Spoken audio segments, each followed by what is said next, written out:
तो दोस्तों, अगर आप पूरी कहानी का एहसास करना चाहते हैं और पूरी घटना जानना चाहते हैं तो वीडियो को अंत तक ज़रूर देखें। मेरे पति जॉब करने के लिए दूसरे शहर रहते थे। उनका एक दोस्त यही हमारे शहर में ही रहता था। मेरे पति ने मेरे से मिलाया था और अपने दोस्त से बोलकर गए थे कि अगर प्रिया को कुछ काम पड़े तो मदद कर देना, जैसे मार्केट से सामान लाना, बैंक का काम निपटाना या घर के छोटे मोटे रिपेयर का इंतज़ाम करना। उनके दोस्त बहुत अच्छे लगते थे।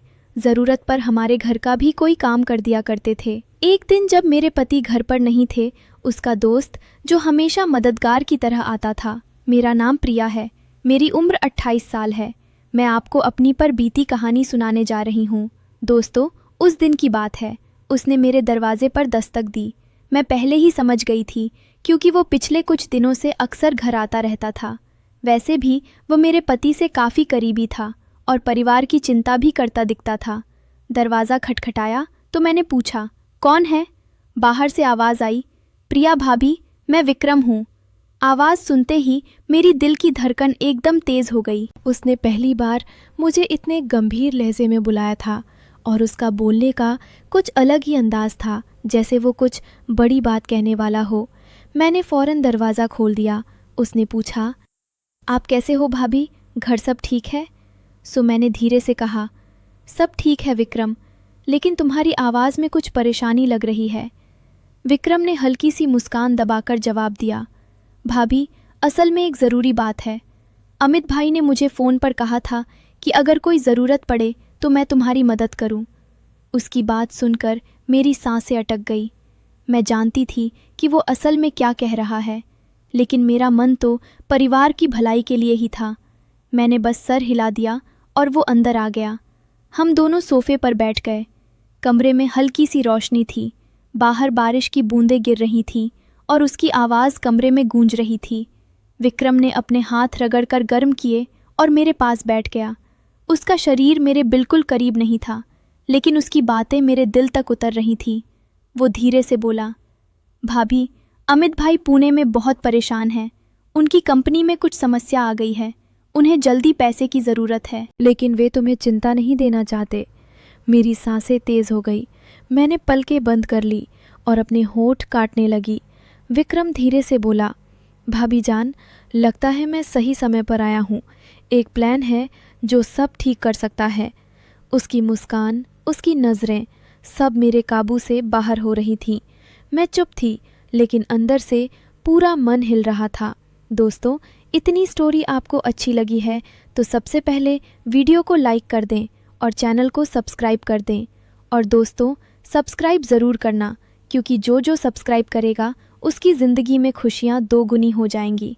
चलो अब कहानी आगे बढ़ाते हैं। विक्रम ने बताया कि एक पुरानी प्रॉपर्टी का डॉक्यूमेंट है जो अमित भाई के नाम पर है। अगर हम उसे थोड़ा बदल कर एक क्लेम फाइल करें तो कंपनी से बड़ा अमाउंट मिल सकता है। भाभी, ये सिर्फ एक छोटा सा पेपर वर्क है, कोई नुकसान नहीं होगा। बस तुम साइन कर दो, मैं सब संभाल लूँगा। उसकी बात सुनकर मेरा दिल तेज़ धड़कने लगा। कमरे में सिर्फ घड़ी की टिक टिक की आवाज़ सुनाई दे रही थी। विक्रम और करीब आकर बोला, मैं जानता हूँ आप भी परिवार के लिए यही चाहती हो, बस एक बार हाँ कह दीजिए। मैंने उसकी तरफ देखा। उसकी आंखों में वही उत्सुकता थी जो मैं पहले भी महसूस कर चुकी थी। मैं कुछ नहीं बोली, सिर्फ आंखें झुका ली। उसने टेबल पर रखे पेपर्स को साइड किया और पास आ गया। अब हम दोनों के बीच सिर्फ एक छोटी सी दूरी थी। मेरी उंगली उसके हाथ से लगी और मुझे लगा जैसे बिजली सी लग गई हो। मैंने धीरे से कहा, विक्रम, ये सही नहीं लग रहा, अमित को पता होना चाहिए।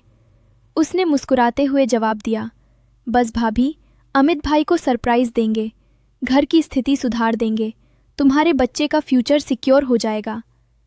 कमरे की हवा भारी हो गई। दरवाज़ा बंद था। पति घर पर नहीं था। मैं और विक्रम एक ऐसे मोड़ पर थे जहां से फैसला करना मुश्किल था। विक्रम सीधा मेरी आंखों में देखने लगा। उसकी नज़रें ऐसी थीं जैसे पूरा परिवार की चिंता देख रही हों। मैं चुप थी, बस होंठ काटती रही। उसने धीरे से कहा, भाभी, आप चुप क्यों हो? आपके चेहरे पर सब लिखा है। मेरे लिए संभलना मुश्किल हो रहा है। मेरा दिल तेज़ धड़क रहा था। मैंने बस अपने आप को संभाला और पलटकर उसे देखने लगी। वो धीरे से करीब आया। उसके हाथ टेबल पर रुक गए। मैं एक पल को सख्त हो गई, पर अगले ही पल मैंने अपनी आंखें बंद कर ली, जैसे मैं भी सोच रही थी। विक्रम धीमी आवाज़ के साथ बोला, अभी फैसला करना है या और सोचना है? मेरे होठों पर हल्की सी मुस्कुराहट आई, लेकिन मैंने कुछ नहीं बोला। उसकी आवाज़, उसकी सांसें, सब कुछ मेरे अंदर घूम रही थी। कमरे में सिर्फ लाइट की हल्की रोशनी थी। उस रोशनी में उसका चेहरा और ज़्यादा साफ लग रहा था। मैं उसकी एक एक हरकत को महसूस कर रही थी। जब उसने पेपर्स मेरी तरफ सरकाए तो मैंने अपनी सांस अंदर खींच ली। मैंने धीरे से कहा, विक्रम रुक जाओ, और उसने बिना देर किए जवाब दिया, बस भाभी, मैं यहीं हूँ परिवार के लिए। मुझे लगा जैसे सब कुछ वहीं रुक गया हो। उसका हाथ धीरे धीरे पेपर्स पर जा रहा था और मेरा मन अपने आप अस्थिर होता जा रहा था। मैंने उसका हाथ थामकर रोकना चाहा, पर अंदर से रोक ही नहीं पाई। उसने अपना चेहरा इतना पास कर लिया कि मैं उसकी सांसें महसूस कर रही थी। मेरी आंखों के सामने सिर्फ उसका चेहरा था, उसकी मुस्कान जैसे मुझे कह रही हो, अब तो तुम फैसला कर लो। मैंने अपना सर हल्का सा झुकाया और उस लम्हे में मैं खुद को रोक नहीं पाई। विक्रम ने धीरे से कहा, भाभी, अमित भाई को कुछ पता नहीं चलेगा, आप बस आज का फैसला यादगार बना दो। मेरी उंगलियां उसके हाथ पर कस गईं और मैं बस उसी को देख रही थी। दिल में डर भी था, लेकिन उस डर से ज़्यादा एक अजीब सी उलझन थी। वक्त रुकता जा रहा था, दरवाज़ा बंद था, घर खामोश था और मैं और विक्रम एक फैसले के दोनों तरफ थे। उस फैसले को पार करते ही सब कुछ बदल जाता। मैंने हल्की सी हंसी के साथ बस इतना कहा, तुम रुकने वाले तो हो नहीं और मैं फैसला करने वाली नहीं। उसने सीधा जवाब दिया, फिर देर कैसी भाभी? और जैसे ही उसने पेपर्स मेरी तरफ बढ़ाए कि मेरा सारा काबू हिल गया। विक्रम ने मुझे समझाने की कोशिश की। एक पल को लगा जैसे पूरा कमरा घूम गया हो। उसका सीना मेरे करीब नहीं था, लेकिन उसकी बातें मेरी चिंता को छू रही थी। मेरा दिल इतना तेज़ हो रहा था कि मुझे खुद सुनाई दे रहा था। मैंने उसे दूर जाने की कोशिश की, लेकिन उसने मेरी बात थाम ली। हल्की सी मुस्कान के साथ बोला, अब तो आप मुझे रोक भी नहीं सकती। भाभी, मेरी आंखें नीचे थीं, पर मन में एक हल्की सी उम्मीद अपने आप आ गई। मैं खुद भी तो परिवार की भलाई चाहती थी, बस कुछ बोलने की हिम्मत नहीं थी। विक्रम ने एक हाथ से पेपर्स को संभाला और दूसरे हाथ से टेबल पर रख दिया। उसकी उंगलियां हल्की सी कस गईं और मैं उसके करीब और उलझ गई। मैंने धीरे से कहा, विक्रम बस करो, पर आवाज़ ऐसी थी जैसे रोकना नहीं बल्कि सोचना चाहती हूँ।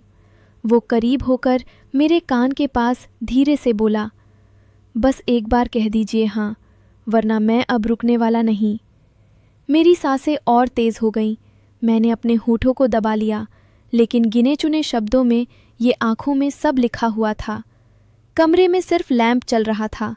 उसकी रोशनी में उसके चेहरे की हर लकीर और तेज़ लग रही थी। उसकी नज़रें मेरी आंखों से पेपर्स पर रुक गईं। मैंने पलटकर उसकी तरफ देखा और बस इतना कहा, तुम्हें समझने के लिए मुझे कहना नहीं पड़ता। ये सुनकर विक्रम ने एक गहरी सांस ली और मुझे और समझाने लगा। अब हमारे बीच कुछ इंच का भी फासला नहीं था विचारों का। उसके हाथ पेपर से ऊपर आ गए और मैंने पलकें बंद कर ली। उस पल मुझे लगा जैसे सब कुछ रुक गया है। दरवाज़ा बंद, घर खामोश और हम दोनों अकेले। पति घर पर नहीं था और मैं अपने पति के दोस्त की सलाह में उलझी हुई थी। विक्रम ने बोला, भाभी, आज के बाद सब कुछ बदल जाएगा। मैंने आंखें बंद रखकर सिर्फ एक हल्की सी आवाज़ निकाली, जो होना है सोच लूँगी।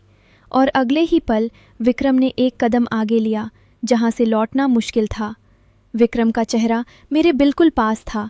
उसकी नज़रें मेरी आंखों से पेपर्स तक बार बार जा रही थीं। मैंने अपने होंठ दबा लिए और उसकी उत्सुकता मुझे साफ नज़र आ रही थी। मैंने हल्की सी आवाज़ में कहा, विक्रम, अगर अमित को पता चल गया तो? उसने हंसी दबाकर जवाब दिया, दरवाज़ा बंद है और घर में और कोई नहीं, अब सिर्फ मैं और आप हैं। उसकी आवाज़ इतनी विश्वास भरी थी कि मेरे पैर अपने आप नरम हो गए। मेरा दिल कह रहा था रुक जाओ, पर मन कह रहा था सोच लो। विक्रम ने एक हाथ से पेपर्स को और कस लिया और दूसरे हाथ से टेबल पर रख दिया। उसकी उंगलियां मेरे विचारों के पास से फिसलती हुई आगे आईं। मेरी सांसें फिर से तेज हो गईं। मैं उसकी तरफ पलट कर बोली, तुम्हें समझ नहीं आ रहा, मैं रोक नहीं पाऊंगी अपने आप को गलत फैसले से।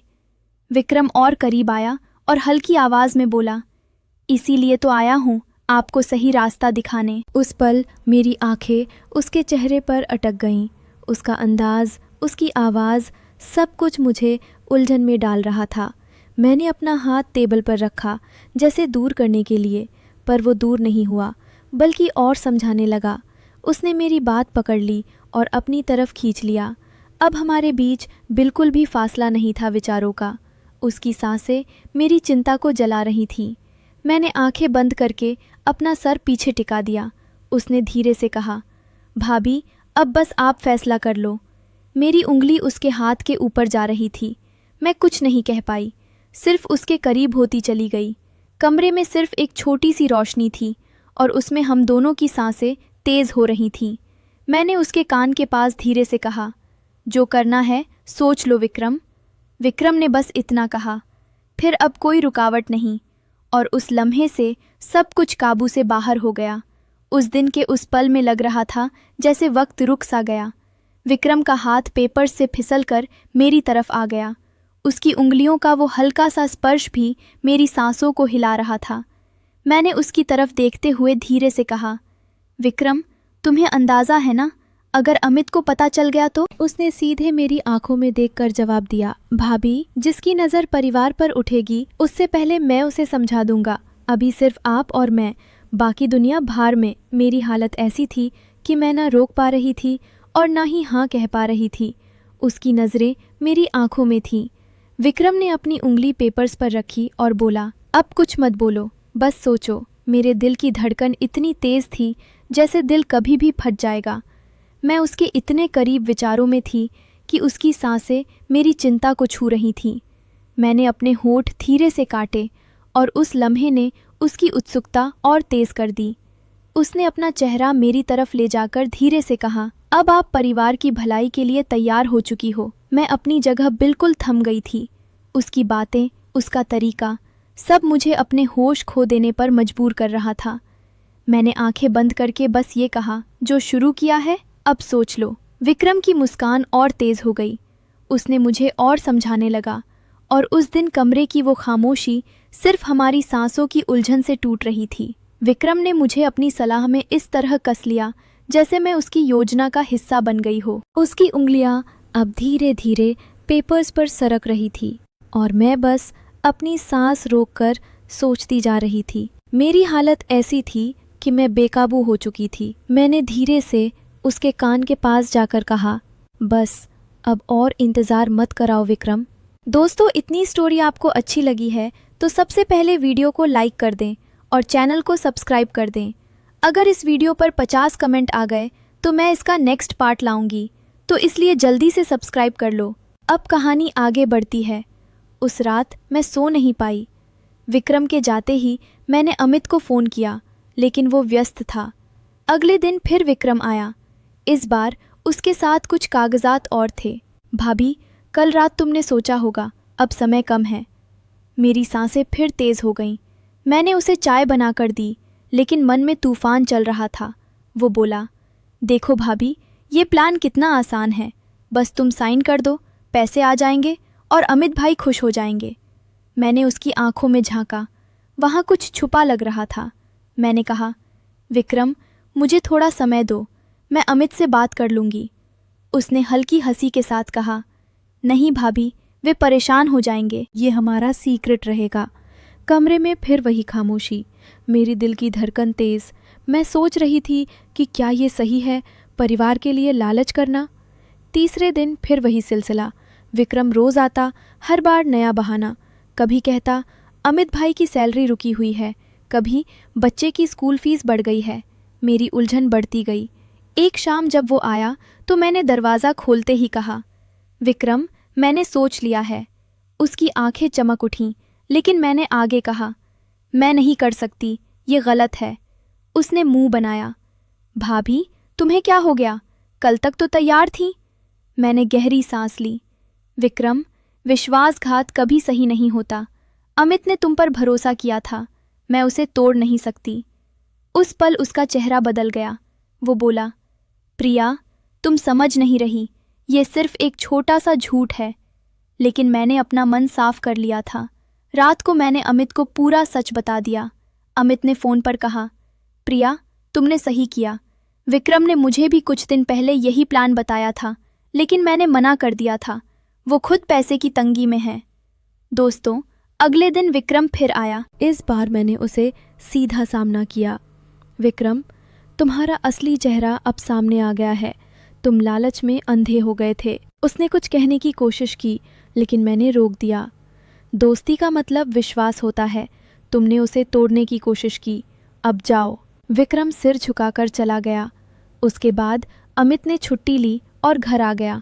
हमने साथ बैठकर फैसला किया कि अब से कोई भी बड़ा फैसला साथ लेंगे। परिवार की एकता सबसे बड़ी ताकत है। विक्रम की वजह से हमारी आंखें खुल गईं। लालच ने उसे अकेला कर दिया, ईमानदारी ने हमें मजबूत बनाया। दोस्तों, ये कहानी सिखाती है कि लालच बुरी बला है। सच्चा दोस्त वही जो सही रास्ता दिखाए। परिवार में विश्वास रखो, कभी गलत रास्ते पर मत जाओ। जो भी इस कहानी से सीखा है वो कमेंट में ज़रूर बताना। और हाँ, अगर आपको मेरी मेहनत पसंद आई तो लाइक और सब्सक्राइब ज़रूर कर देना। मैं आपकी दुआओं से ही चल रही हूँ। आपकी खुशियाँ मेरी खुशियाँ हैं। अब मैं आपको और विस्तार से बताती हूँ कि कैसे मेरी उलझन बढ़ी। जब विक्रम पहली बार आया तो मैंने सोचा शायद सच में मदद करना चाहता है, लेकिन जैसे जैसे बातें बढ़ी वैसे वैसे शक बढ़ता गया। हर रात मैं अमित की याद में रोती। बच्चे को देखकर सोचती कि क्या गलत रास्ता चुन लूं, लेकिन माँ बाप की सीख याद आती, बेटा, ईमान से जियो तो दुनिया तुम्हारी है। फिर एक दिन विक्रम ने मुझे फ़ोटो दिखाई। देखो भाभी, ये अमित भाई की कंपनी का लेटर है। लेकिन मुझे लगा कुछ फर्जी है। मैंने चुपके से फ़ोन पर चेक किया। असल में वो लेटर फेक था। मेरी सांसें रुक गईं, दिल की धड़कन और तेज़। मैंने खुद को संभाला। विक्रम, ये सब झूठ है ना? उसने इनकार किया, लेकिन उसकी आंखें झुक गईं। उसके बाद मैंने फ़ैसला कर लिया, परिवार की रक्षा करनी है। अमित को बताया, वो तुरंत आ गया। हमने साथ मिलकर विक्रम से बात की। उसने माफ़ी मांगी। भाभी, लालच में पड़ गया था। हमने उसे माफ़ कर दिया, लेकिन दोस्ती ख़त्म कर दी। अब हमारा परिवार और मजबूत है। अंत में एक बार फिर कहती हूँ, ईमानदारी सबसे बड़ी पूंजी है। लालच मत करो, परिवार को पहले रखो। दोस्तों, लाइक, कमेंट, शेयर और सब्सक्राइब करना मत भूलना। आपका प्यार ही मेरी ताकत है। मिलते हैं अगली कहानी में। तब तक खुश रहो, स्वस्थ रहो। जय हिंद।